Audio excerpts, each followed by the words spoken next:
guys, I'm Denise, and this is the Children's Church at Flin Flon Pentecostal Church. This is our very first segment of this year since COVID has kind of put some restrictions on, so we decided to bring you live, well, it's not live, okay. We decided to record some segments for you so that you kids can be having church at home along with us. Let me introduce our team. This is Jesse.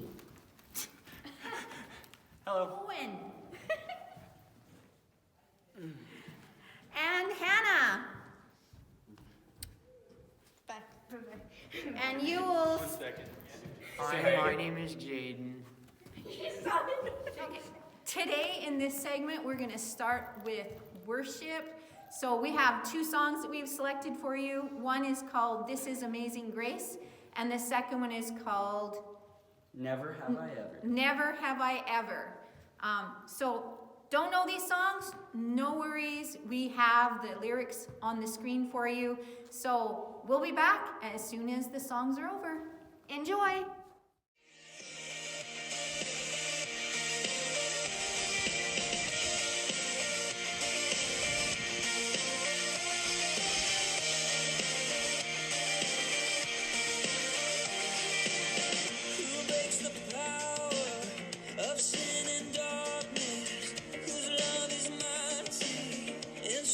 Stronger, the King of Glory, the King above all kings.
Never have I ever had love so good, so good. That is so cool. Well, we're going to be going into our next part of our lesson or segment right now. It's a story called The Prodigal Circus. And it's going to be read by Hannah, and there will be some special guest characters as you go through. And I hope you guys enjoy. Bye. Bye. The Prodigal Circus. There once lived two brothers of the same age who were nothing alike. The elder was named Peter and the younger was Hero. They were born 2 days apart, but Hero was adopted from Japan. And though the two boys were nothing alike in appearance or action, their mom and dad loved them equally. Since the boys were so close in age, they shared everything. Their room, toothpaste, bathroom, bunk beds, and once a year, they shared a birthday party. Since the boys shared so much, their parents failed to notice a trend that had developed since the boys first shared their birthdays together at age 7. On their 7th birthday, Hero had just been adopted. The orphanage he came from was very strict, and he had never been given anything before. He had worked very hard just to be able to earn the right to sleep on a real bed. So when his parents gave him his first toy at age 7, Hero felt like he didn't deserve it. Peter, on the other hand, did not share that same feeling. He loved getting gifts, especially on his birthday. So when Hero received the front half of the train set, Peter received the back. At first, Peter was upset because he got the caboose instead of the conductor end. But shortly after the party was over, Hero handed the front part of the train to him and said, Here, I don't deserve this. Peter was speechless, but he didn't argue because he had really wanted that conductor piece in the first place. So began their tradition of gifts. Every time the boys would get gifts, Hero, feeling so undeserving, gave them over to Peter. Over the years, Peter began telling Hero what to ask for so that he could get it. Sadly, this did not end with gifts. Hero did not feel like he deserved anything he received.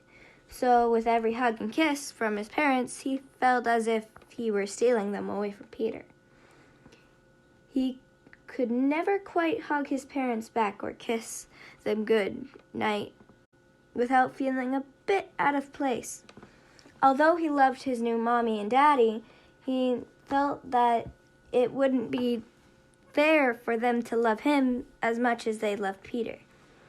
So Hero always felt a little out of place in his home and always tried to make up for the burden he thought he was by working for it. Peter, however, knew that his parents would love him no matter what, even if he didn't clean his room, do his chores, or if he complained. And although he loved Hero deep down, he had never adjusted to having a brother very well, until, of course, he realized what a hard worker Hero was. When the boys were told to clean their room, Hero was always offered to clean it by himself. And the day Peter realized that Hero would gladly do all his chores, he never picked up a broom again. Unless, of course, Mom was watching. By the time their 11th birthday rolled around, Hero was completely exhausted. He worked so hard to be perfect, do his chores and homework, and tried so very hard not to get in Peter's way in their room.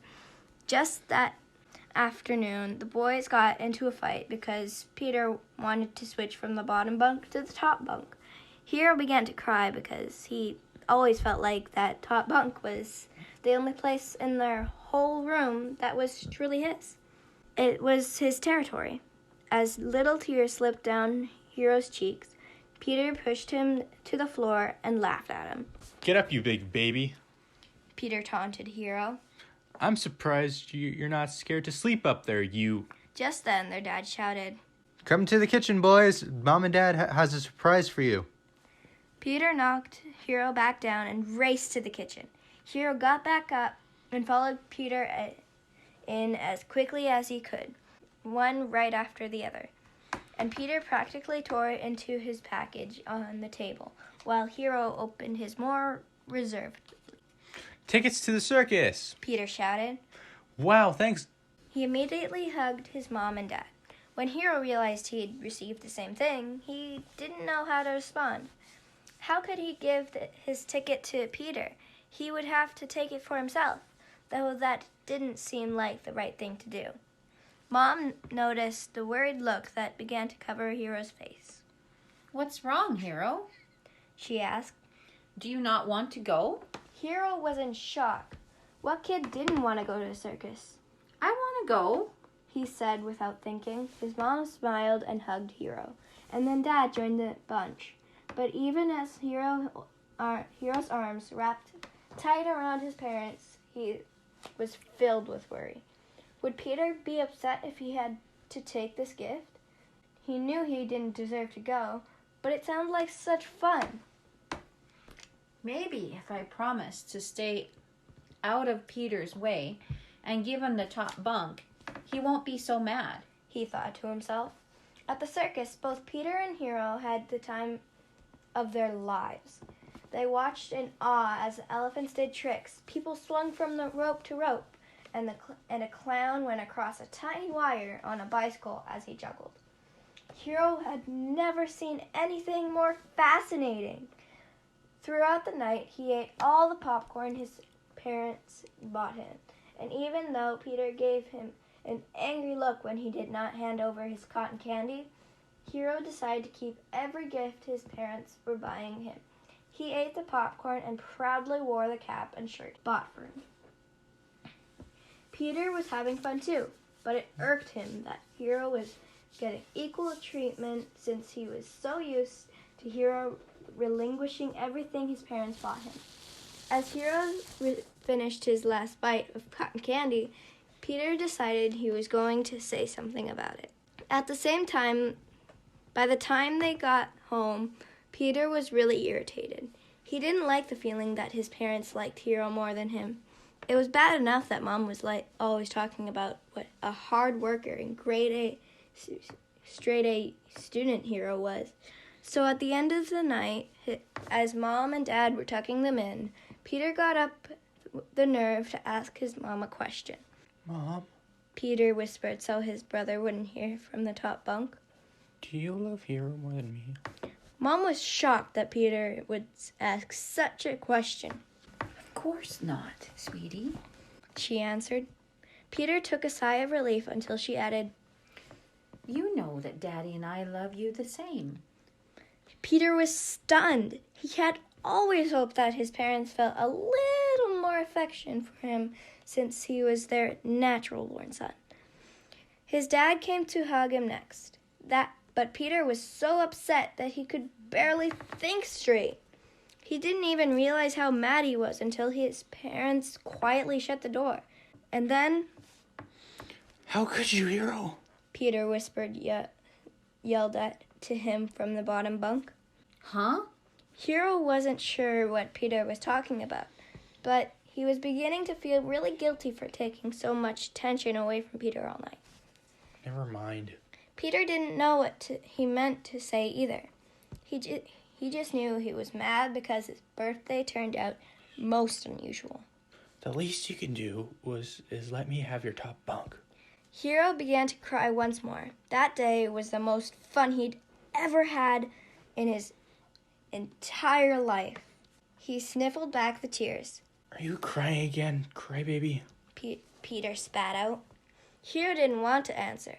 He knew everything he said would just give him away. Ugh. Peter snorted in disgust.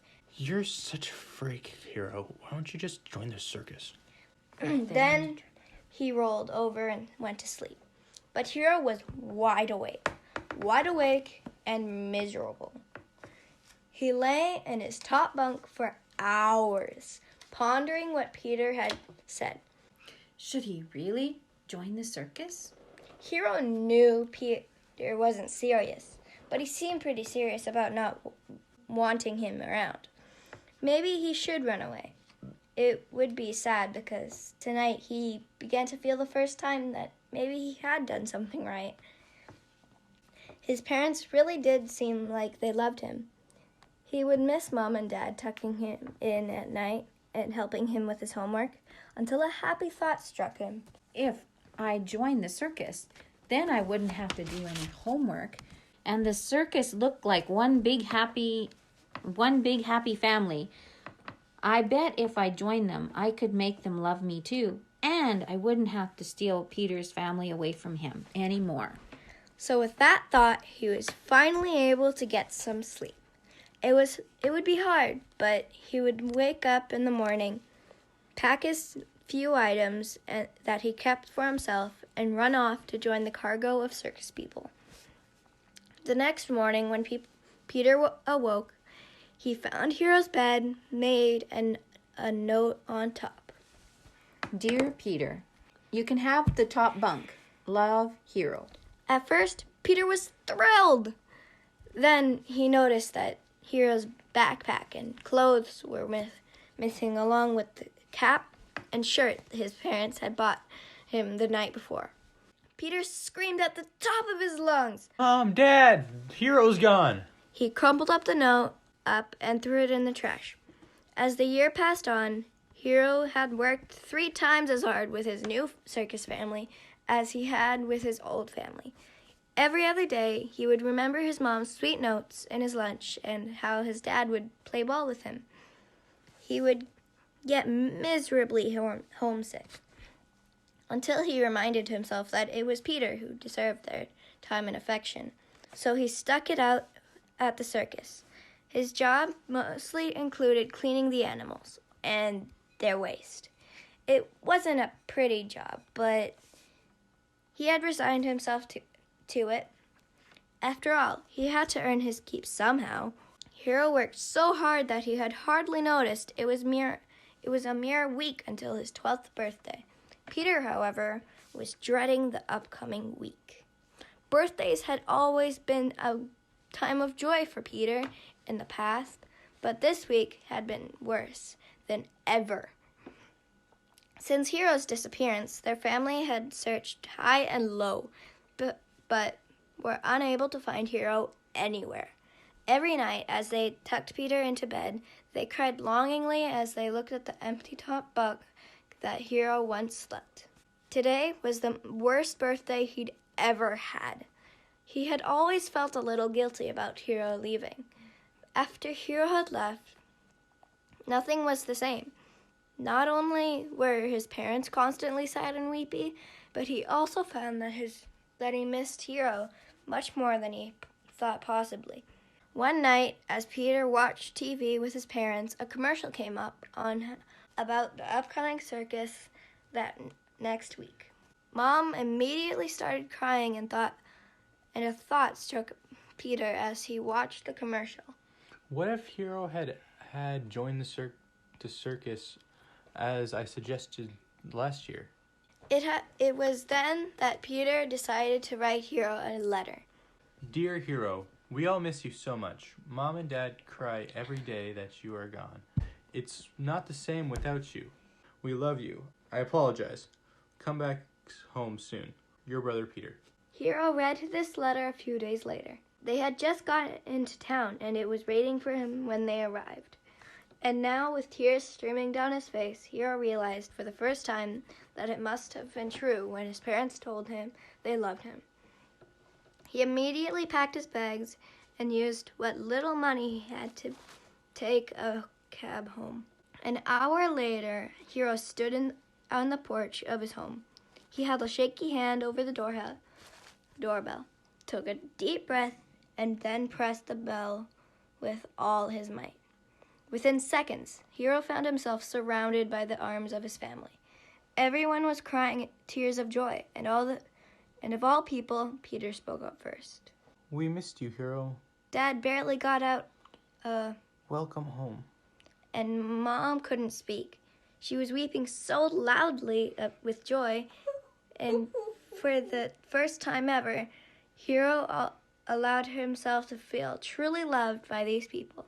He knew he was home, and from that day forth, Hero never felt out of place again. His family loved him, and nothing would ever change that. Peter made sure that Hero always felt welcome too. He'd help with chores and even made space in their room for just Hero's stuff. He also gave back every present that he ever took from Hero, and the two boys began sharing the one thing they had never shared before, the friendship of a lifetime. The end. Hello, I'm Jesse. I'm the editor of the video. I put all the visuals and some of the titles to read along the story. I really got to know this story. So, to the question of what is my favorite character, I wanted to talk about Peter, because sometimes in the beginning, he just kind of like accepted all of Hero's niceness. Like, he didn't make Hero do his chores and everything. He was just used to it. He just sat back and relaxed. And he thought that he was in charge. Like, I can tell Hero what to do because he always listens. So he took advantage of him. And I guess he got mean. He really got mean when, especially, he thought his mom and dad liked him more because he was his natural born son. So he was he was thinking mom and dad loved him more. And then when mom told him that love him the same, he was shocked. He was in shock. Hero was jealous. He was really jealous. Then when he told him to go to the circus, he was just out of rage. And then Hero was gone. He probably felt really guilty. It was because of him that Hero left. And that probably put a troll on him for a year, not just on his birthday.